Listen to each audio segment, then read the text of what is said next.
So, good morning. Now, I'm not going to lie to you, but I laughed when I was told that I had to refer to people as they. I mean, I did the same thing when Prince, remember him?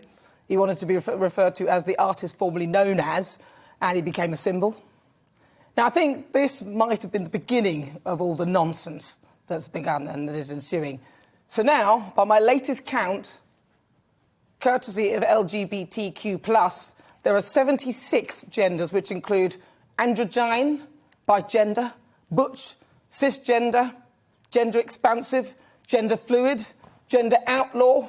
I mean, OK, let's take a look at androgyne. Apparently, some androgynes are comfortable with their body, as is, but some experience gender dysphoria and may wish to undergo a physical transition. The degree of physical transition can vary, blah, blah, blah, blah, blah, blah, blah, blah, blah, blah, blah, blah, blah, blah. I want to stop. And just to confuse you further, here is a list of gender pronouns courtesy of the LGBTQ+ Resource Centre, which include ex-herself, which is what I fancy being called, pers, self. I mean, look at that list. You're only going to make a mistake, aren't you? It's just, have we gone mad?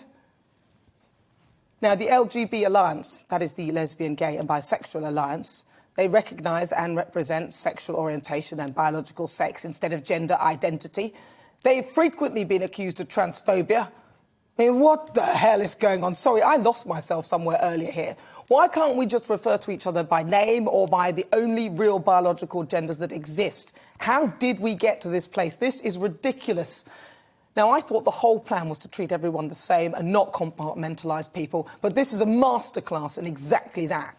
So the LGB Alliance, which are different from the LGBTQ+, are currently attending the Conservative Party conference. This sort of reminds me, do you remember The Life of Brian? We had the People's Judean Front and the People's Front of Judea. So anyway, the LBG Alliance, they've been accused of being transphobic because they believe in biology. They've chosen to represent lesbians, gay, women and bisexuals, not transgender people. And they probably think, like most of us, that only women have cervixes. Remember Rosie Duffield, who initially refused to attend the Labour Party conference because of fear of retribution, because she dared to suggest that only women have a cervix? Well, she's right, by the way. Ugh, I'm exhausted. The sad thing is, if I told you that I identify as a white male, you'd actually have to take me seriously. Is somebody going to step in and stop this nonsense, or are we going to allow this juggernaut of ridiculousness to roll on?